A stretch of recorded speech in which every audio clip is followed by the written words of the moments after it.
JCA Kerala bank batch എന്ന് തുടങ്ങും കുട്ടികളുടെ നിരന്തരമുള്ള ചോദ്യമാണ്. ശരിക്കും പറഞ്ഞാൽ സഹകരണ മേഖലയിലുള്ള PSC ഓപ്പർച്യൂണിറ്റിയെ കുറിച്ച് അറിവ് കുറഞ്ഞത് കൊണ്ടുള്ള ചോദ്യമാണ് വരുന്നത്. മക്കളെ, ഇതേ സിലബസിലുള്ള ഏറ്റവും പുതിയ നോട്ടിഫിക്കേഷൻ വരികയാണ്. Apex society clerk. കഴിഞ്ഞ തവണ 80-ലധികം വേക്കൻസികളാണ് നമ്മൾ ഈ പറഞ്ഞ 2-3 ലിസ്റ്റുകളാണ് ഒരുമിച്ച് വരുന്നത്. ഹൗസ് ഫെഡ് ആവട്ടെ, മത്സ്യ ഫെഡ് ആവട്ടെ, അങ്ങനെയുള്ള അപ്പെക്സ് ബോഡികളിലേക്കാണ് നമ്മുടെ നോട്ടിഫിക്കേഷൻ വരുന്നത്. അപ്പോൾ സിലബസിന്റെ പ്രത്യേകത എന്ന് പറയുമ്പോഴത്തേക്ക് നിങ്ങൾ ഇപ്പോൾ പ്രിപ്പയർ ചെയ്ത JCA ആവട്ടെ, case card bank same syllabus അല്ലെങ്കിൽ കേരള ബാങ്കിന്റെ സെയിം സിലബസ് പഠിച്ചുകൊണ്ട് മുന്നേറാം.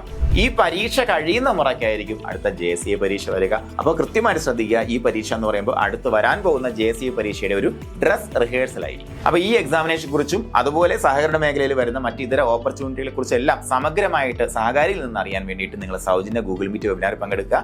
വെബിനാറിൽ പങ്കെടുക്കാൻ വേണ്ടി താഴെ കാണുന്ന ഫോൺ നമ്പറിൽ നിങ്ങളുടെ പേരും ജില്ലയും അതിനോടൊപ്പം അപ്പെക്സ് സൊസൈറ്റി ക്ലർക്ക് അല്ലെങ്കിൽ CSCB എന്ന കോഡ് ചേർത്ത് വാട്സാപ്പ് ചെയ്യാം, അല്ലെങ്കിൽ താഴെ കാണുന്ന ഫോം ഫിൽ ചെയ്യാം.